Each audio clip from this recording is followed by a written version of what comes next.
మంచిర్యాల జిల్లా జైపూర్ మండలం షట్పల్లి రామాలయంలో ప్రత్యేక పూజలు చేశారు ఎమ్మెల్యే వివేక్ వెంకటస్వామి దంపతులు. రాముడి భజన కార్యక్రమంలో పాల్గొని భక్తి పారవశ్యం పొందారు.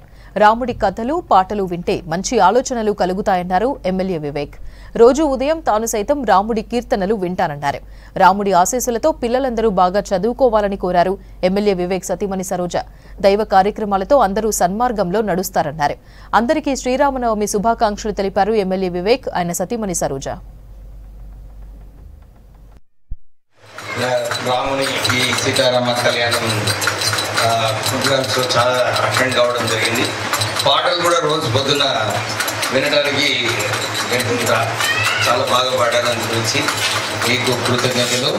మా ప్రజలకు అందరికీ కూడా మంచిగా సంతోషంగా మీరు మంచిగా పాడాలని చెప్పి మీ అందరికీ శ్రీరామ నవమి శుభాకాంక్షలు. మీ అందరికీ కూడా నమస్కారం చెప్తూ ఇంత భక్తితో పిల్లలందరినీ తీసుకొచ్చింది మీ అందరికీ చిన్నప్పటి నుంచి కథలు చెప్పి మంచి దారిలో నడవాలని మీ అందరూ నడిపిస్తున్నందుకు చాలా సంతోషంగా ఉంది. బాగా చదువుకోవాలి మీరంతా, ఓకే, స్టడీ వెల్. అండ్ దేవుడి మార్గం మనం ఎందుకు తీసుకుంటామంటే తప్పుదారిలో పోనివ్వరు. మనకి ఈ ఒక ధ్యానం మీద పోతే ఎప్పుడు మంచి చేయాలి, మంచి మార్గంలో పోవాలి, దైవభక్తితో ఉండాలంటే అన్ని మంచి కార్యాలు చేస్తాము. మీ అందరికీ మరొకసారి శ్రీరామనవమి శుభాకాంక్షలు.